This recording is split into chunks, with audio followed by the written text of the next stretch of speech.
Welcome back to NE 630, nuclear reactor theory. So last time we were discussing the feedback reactivity mechanism inside the nuclear reactor. And the main usage of this reactivity feedback coefficient is to be able to, when you are working in nuclear design, for example, to get a feeling of whether the change in temperature, for example, will induce a negative or positive reactivity coefficient. And what's the effect of temperature on each of the 6 components or 6 factors of the K, the multiplication factor? What's the effect of temperature on eta? What's the effect of temperature on epsilon, P, and F? So last time we discussed the effect of temperature on the resonance escape probability. Then we said, what if this is a fast effect? Yes. So this is a fast effect. The slow effect will be the expansion of the fuel, for example, or expansion of the moderator, because this will take time. So it has some inertia on it. So last time we started defining the reactivity temperature coefficient based on thermal expansion of the fuel and the moderator. So we gave the formula for the fuel. So today we'll give the formula for moderator. And hopefully we'll conclude this part and start a new chapter today. So moderator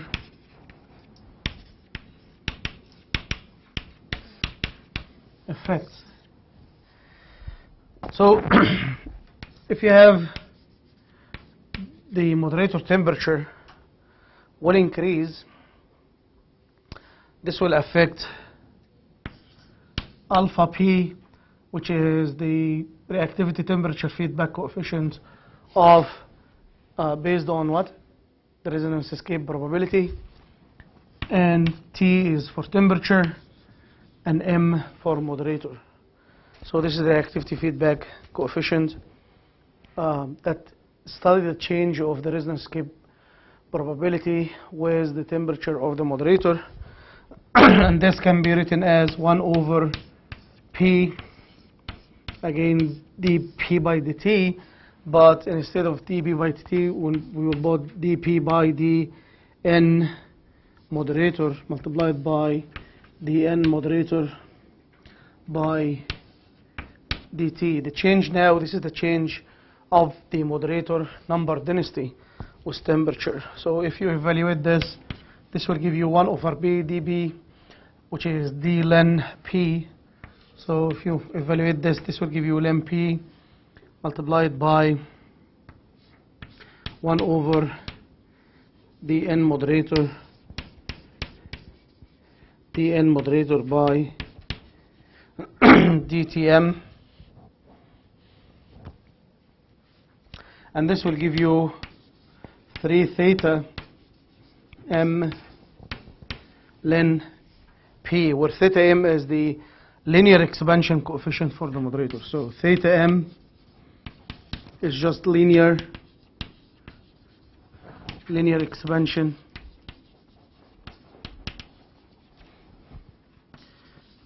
coefficient for your moderator. And usually this is delta L over L, how much you increase in the linear dimension with respect to the L, for example. So I think over delta T, if you something like this, if I remember correctly. So now we studied the effect of the temperature on the resonance escape probability. Now we will look for thermal utilization.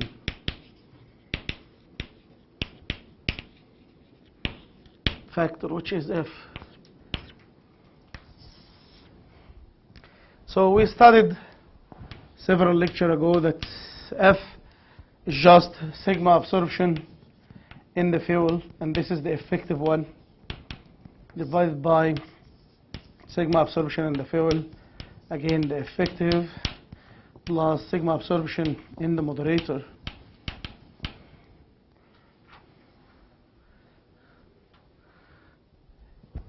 And you knew that there is the thermal disadvantage factor is included in this calculation here, which is just the average flux in the fuel divided by the average flux in the moderator, or vice versa. I think moderator over fuel or whatever. Fuel over moderator, I think. Can you check it? Fuel over moderator or moderator over fuel?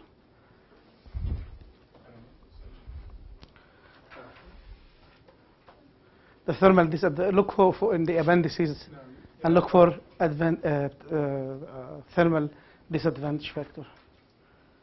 No, you're right. What? Moderator over fuel? No. This.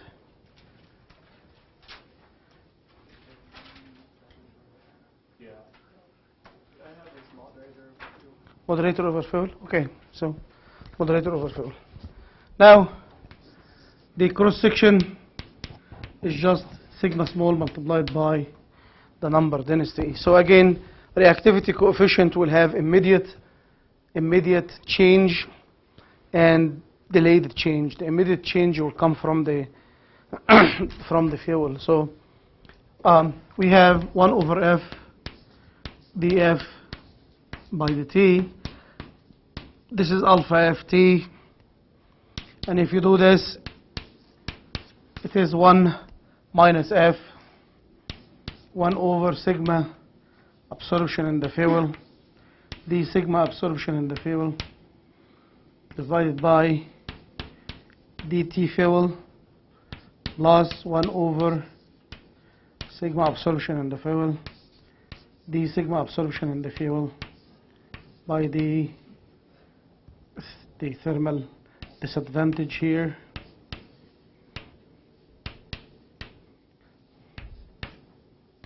plus 1 over n fuel, dn fuel by the tf.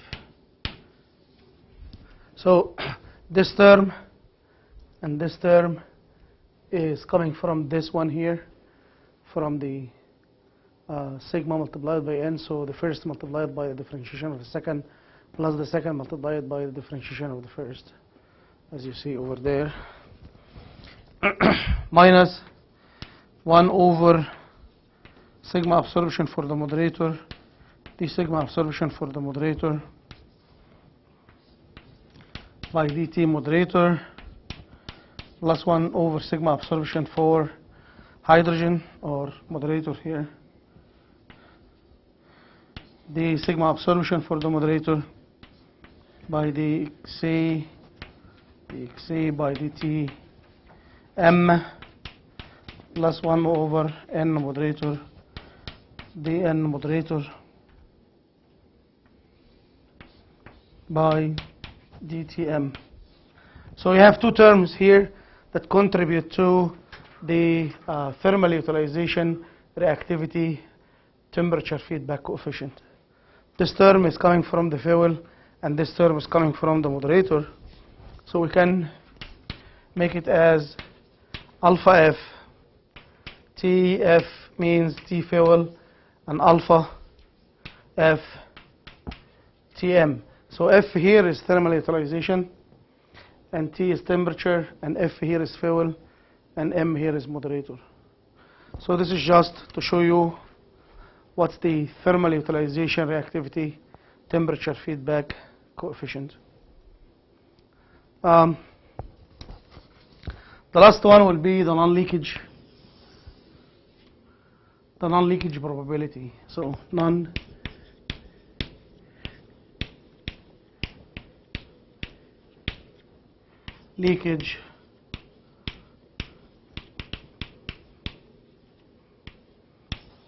probability. And again here, we did not discuss a lot the fast fission factor, because the temperature effect of the fast fission factor will be very negligible, and again eta. So we discuss what?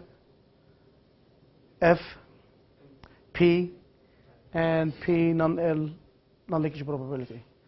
So we have how many factors? Two more factors, epsilon and eta. The temperature feedback for those are very minimal. So what's PNL? The non-leakage probability, and it is given by 1 over 1 plus m square b square, where m is what?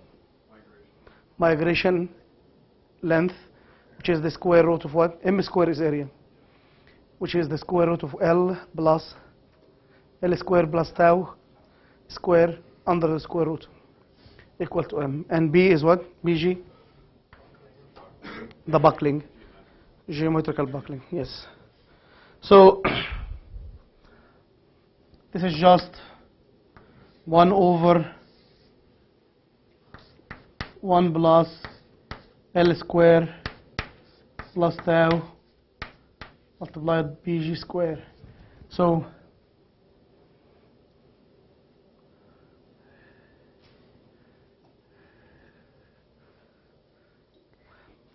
actually, if you look for the formula for the P non-leakage is 1 over 1 plus L square B square G multiplied by e to the power of minus tau Bg. This is the formula, the original formula.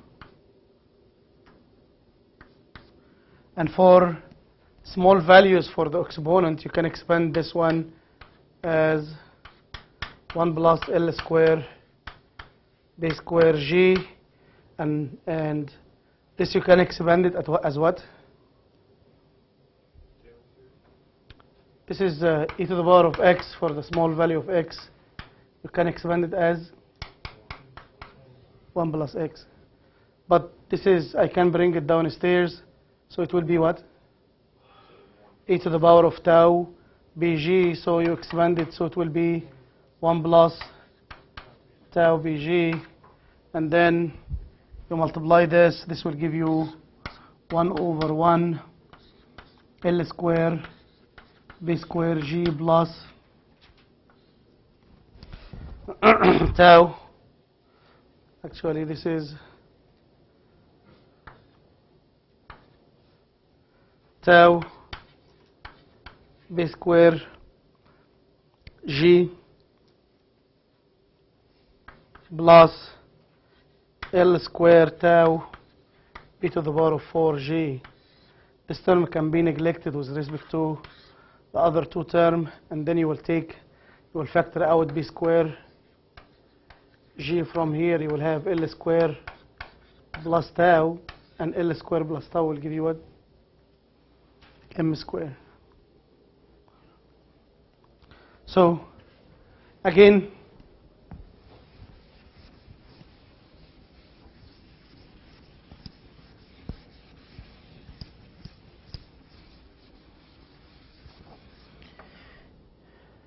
one over P and L multiplied by P and L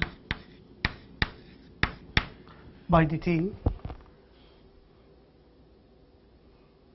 And if we use the formula for P and L, this will give us M square P square G minus 1 plus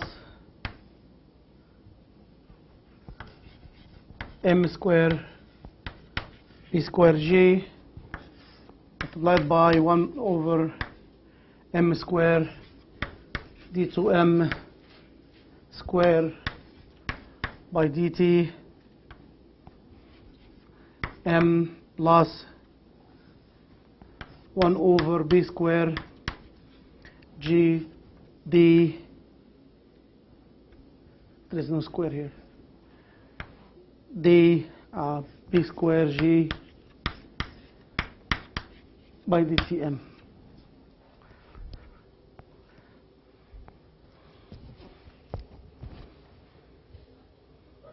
Yeah.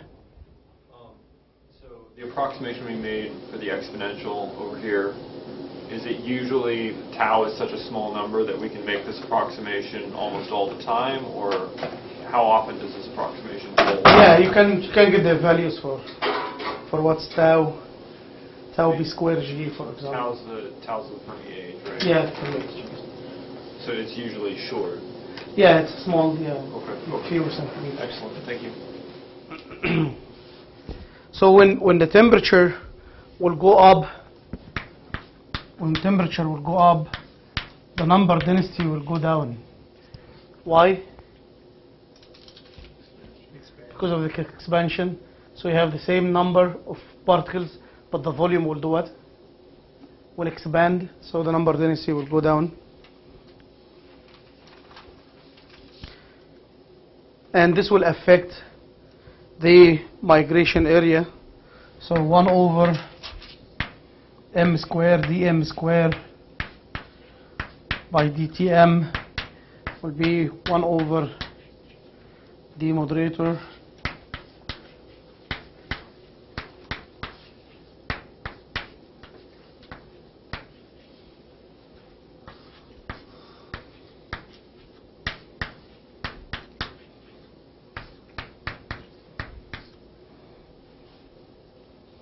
So the formula for this will be 6 theta m plus 1 over 2 tf minus 1 over 1 minus f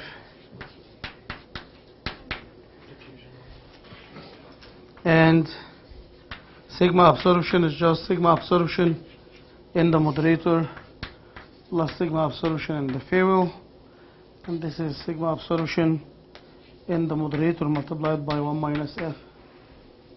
If somebody will ask, how did you get this one? It comes from here.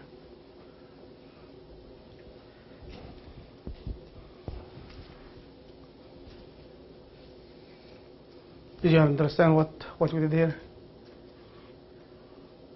Is that a 2 by the TF? Under This? No, like above in the... This 2, yeah. Okay.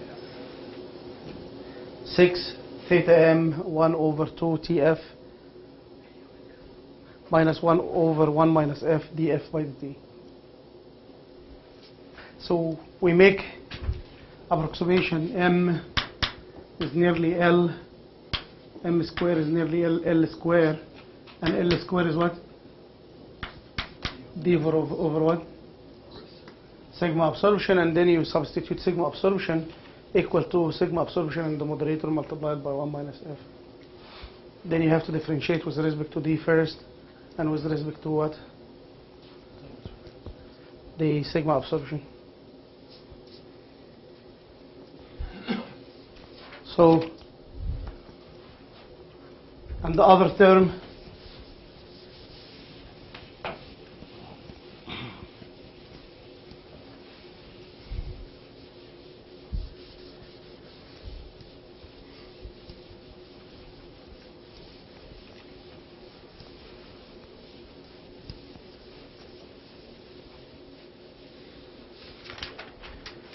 is 1 over b square g db square g by the T moderator, and this is L equal to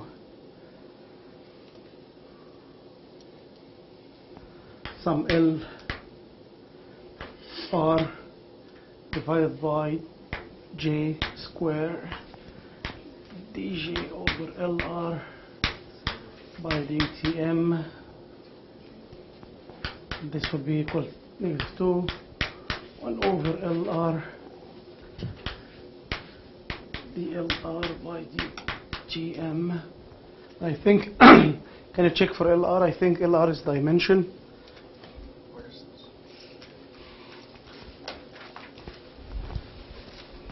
Thank you.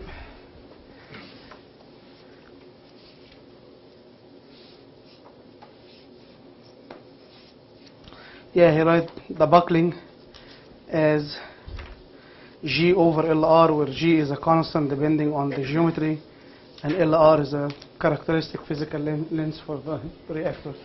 So BG is G over LR, and this is constant, depends on geometry, and this is the characteristic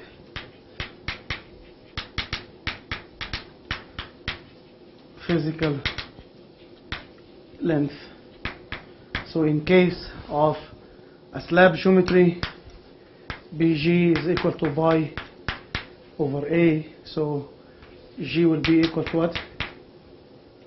Pi, and L 1 over A. is equal to A. This is for slab. For cylindrical, this is what? Pi over R Squared plus what? plus mu 2.405. over H. This is actually pi over H. And this is 2.R R.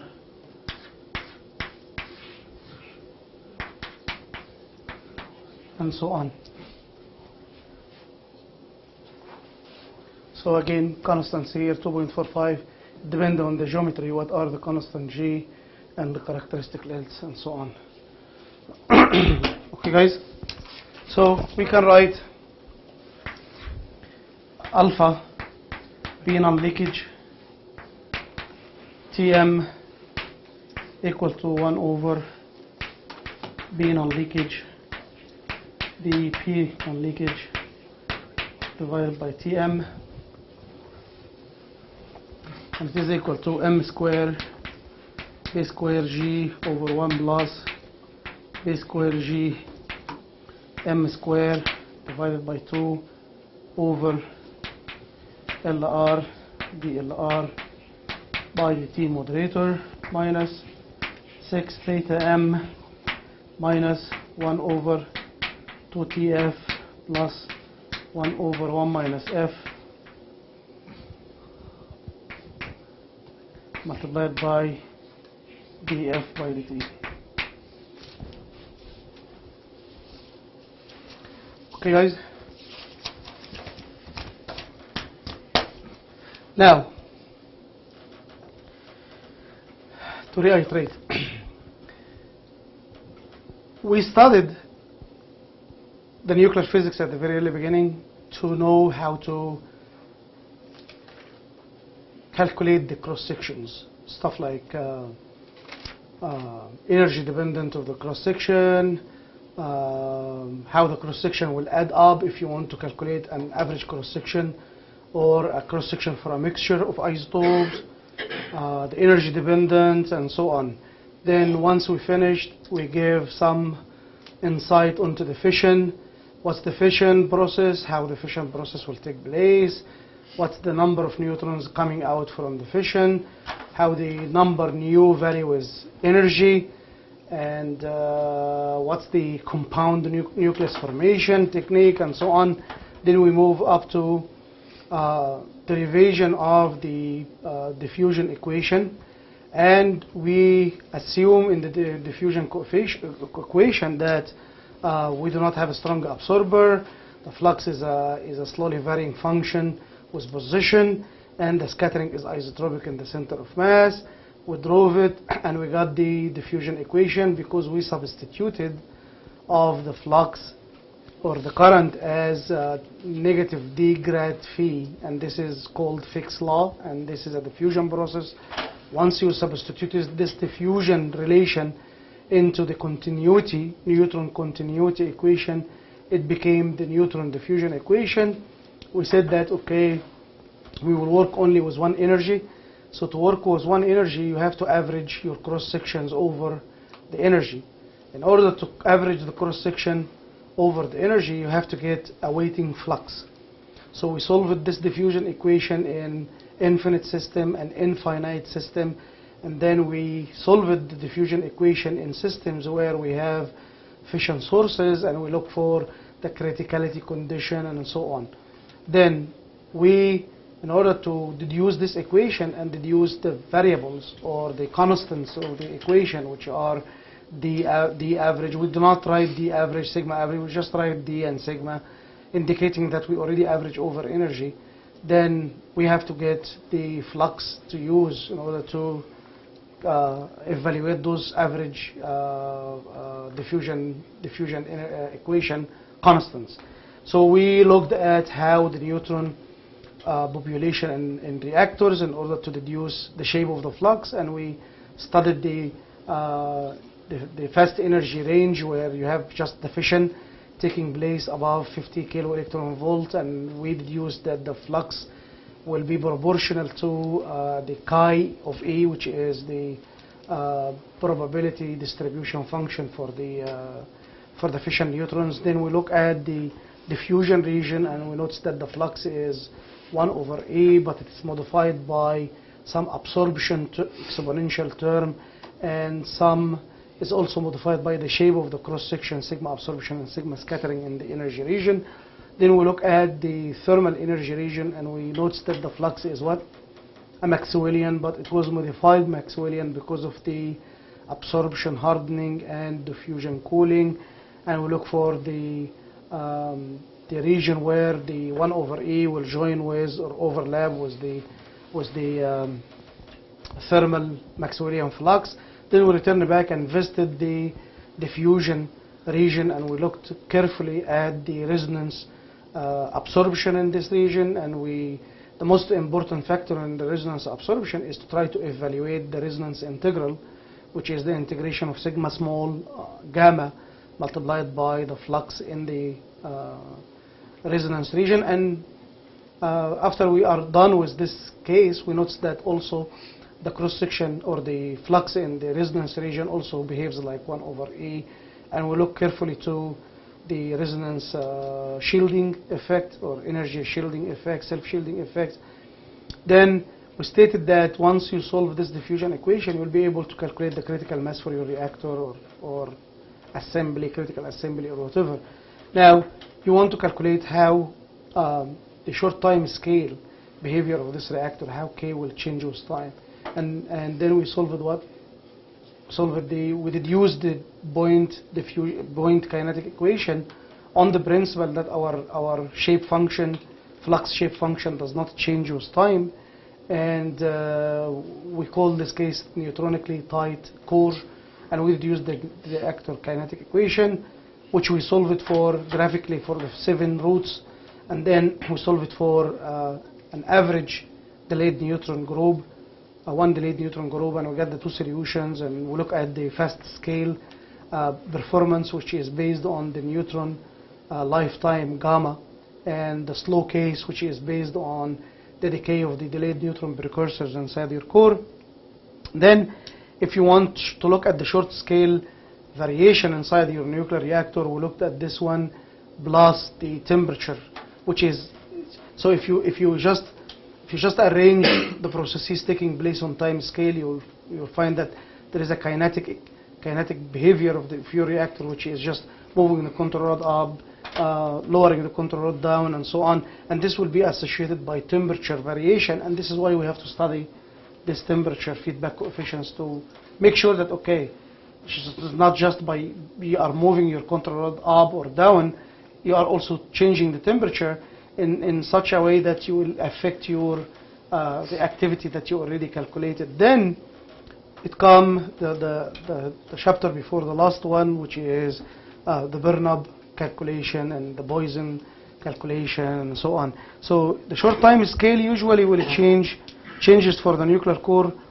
reactor will be a control rod movement, as I just stated to you, and a temperature feedback. Those are short time scale. It took a few seconds to a minute or something like this. Then there is long-term transient, and those long-term transients in your reactor will be due to several cases.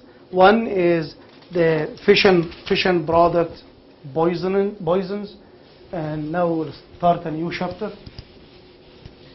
So this is I think we'll spend maybe 3 lectures or so in this chapter. Then the last chapter will be types of nuclear reactors, and the course is over. So this is the fuel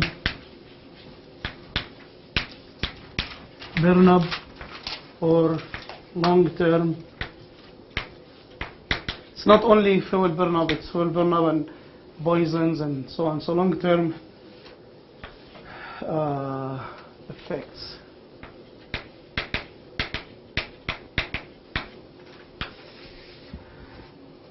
So the long-term transient, long-term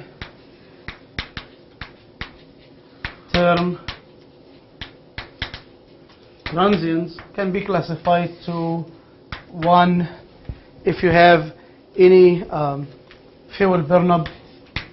So once you run for long enough time,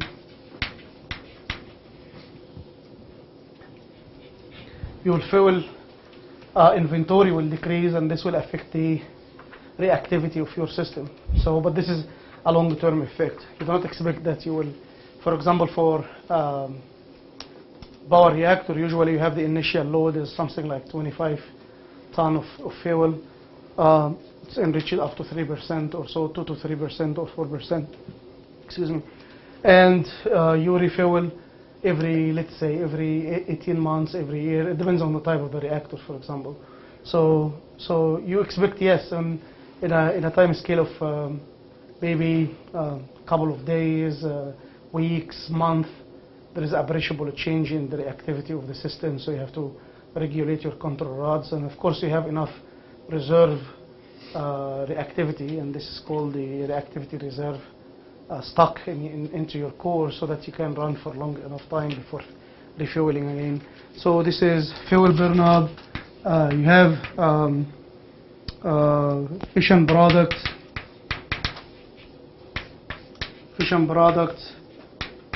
poisons, and we will look for xenon 135 and samarium 149, for example, the two cases.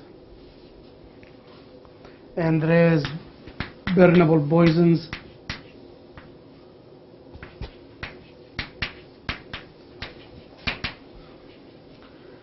You can sometimes put intentionally burnable poisons inside your reactor core to regulate the power, for example, inside your reactor core. And lastly, we'll have the build-up for actinides, build-up of actinides, and those actinides are transuranic elements beyond uranium in the periodic table, for example. So if we look at the thermal reactor again, we knew that the multiplication factor has this six factor formula that we looked at before several times.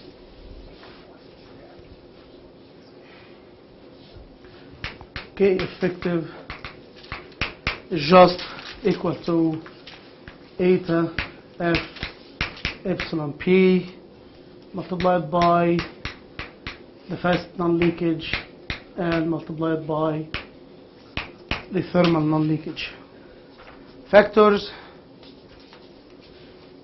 And again, F is just sigma absorption thermal for the fuel divided by sigma absorption thermal for the fuel multiplied by V fuel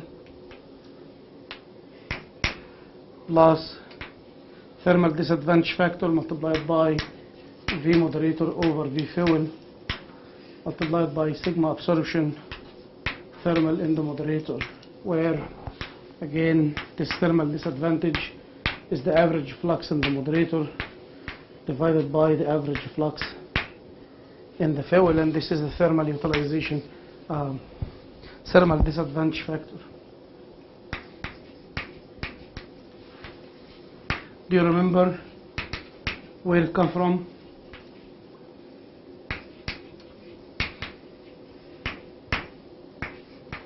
We discussed why we call it thermal disadvantage.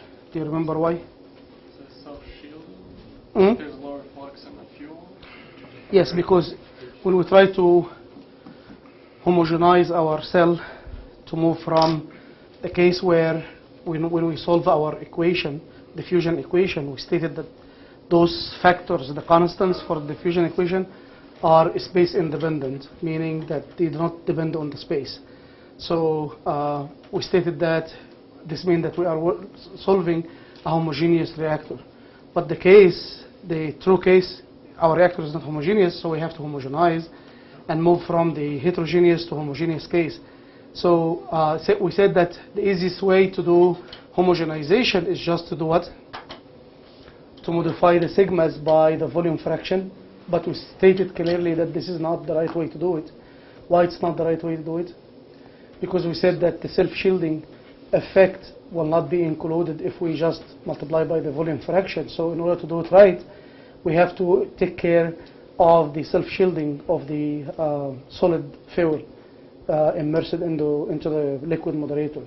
And this factor here was just integrating. We solved it, if you remember what we did, we solved the slab model for a fuel cell, and we took half the slab for the fuel and half the slab for the moderator. We solved those diffusion equation inside the fuel and the moderator. Then we got the flux shape function in the fuel and in the moderator. Then we average over the flux in the moderator region and flux into the fuel region. Then we divide both flux average in the moderator over the flux average in the fuel to get the thermal disadvantage factor, which include what? The self-shielding effect inside the fuel. Okay, so this is just this one. Then we knew what's eta. Just knew sigma absorption in the fuel.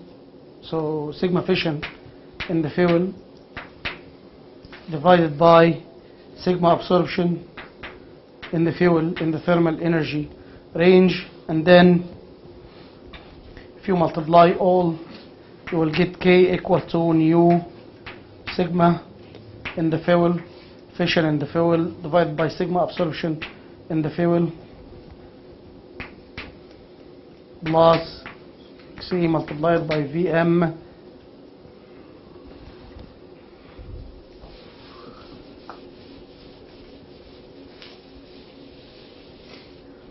multiplied by sigma absorption in the moderator divided by Vf, and this multiplied by epsilon P non-leakage. And usually mainly sigma absorption in the moderator, mainly it's a radiative capture. So I remove sigma absorption and I put what? What else can be included in sigma absorption? Sigma gamma. My sigma gamma is the radiative capture. Anything can be under sigma absorption, like what? In alpha, in proton, in whatever reactions, all those are absorption. Yes? So what's the difference between radiative capture and absorption? Radiative capture is just one part of the absorption cross-section. The absorption cross-section is the radiative capture plus in the charged particle reaction, like in alpha, in the protein, in whatever. Yes. So any absorption process that will take place, if you accumulate all the absorption processes and get the cross-section for all of them, this is sigma absorption. Sigma total is sigma absorption plus what? Sigma scattering. Plus sigma scattering. Yes. And there is, in the scattering, there is elastic and what? And inelastic. And sigma non-elastic is what? We define non-elastic cross-section, if you remember. It's not the inelastic.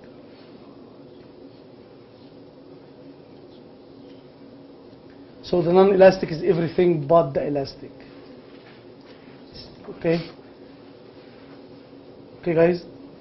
So did you remember those figures? If you go for interview, maybe somebody will ask you what's the difference between elastic scattering and inelastic and non-elastic. So just so usually we replace this because in the moderator we do not expect the thermal neutrons to produce any charged particle reaction, because if you need sigma Sigma gamma here means N gamma reaction.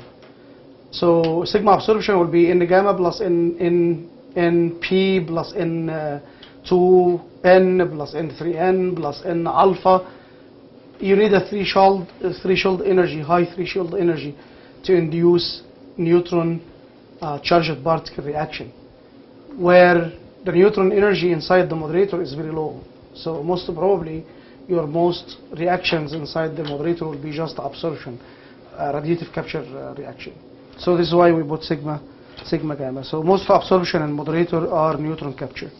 So the fuel depletion will be just total absorption cross-section of the fissile isotope, which is composed of both fission cross-section and non-fission absorption cross-section. So this is the fuel depletion. So we would be interested in sigma absorption for the fuel as a function of time, how sigma absorption of the fuel will change with time. And the burnable poisons is to add a capture cross-section of some of the fission products which did not exist before. So this is called burnable poisons. So in this case, we will add here on the multiplication factor, we will add a new term here, and this new term will be just sigma gamma of the burnable fission burnable. So this is just a new term that you will add here. So if you have a burnable poisons inside your reactor, for example, so what will happen? When you start fresh, you do not have those burnable poisons. Then once you run the reactor, you will grow up those, you will build up those, then they will come to play here. And what factor here? F. They will come into play in F, because F is sigma absorption in the fuel divided by sigma absorption everywhere. So they will show up in what? In F. For fast reactors, usually sigma absorption or sigma gamma for the burnable poisons will be nearly zero, because most of the neutron capture cross-section at thermal energy for those sigma burnable here. This is very high at low energy and negligible at very high energy. And we talk about fast reactors. For fast reactors, the neutron has what? High energy. So the cross-section for the burnable poisons will be neglected. Okay, guys? So the reactor operation will decrease, the numerator here will decrease, because sigma fission will do what? Sigma fission is constant, but N, which is the number density, is decreasing. So it will decrease this and it will increase, and it will increase this because of this, and because of what? This, and also because of this. Okay, guys? So usually the absorption in the fuel will also decrease, because this is the fuel and you consume the fuel, but most probably because of this term here that will show up. So this is why we need extra activity to be built inside our core in order to replenish the depletion of the fuel and keep our reactor at a critical position for long enough time. So next time we'll start the derivation of the fission product buildup and decay. So I will stop here, and next time we'll start the first derivation for how the fission product will build up inside your reactor. Any question, guys? Nothing? Okay. Have a wonderful day. See you all next time.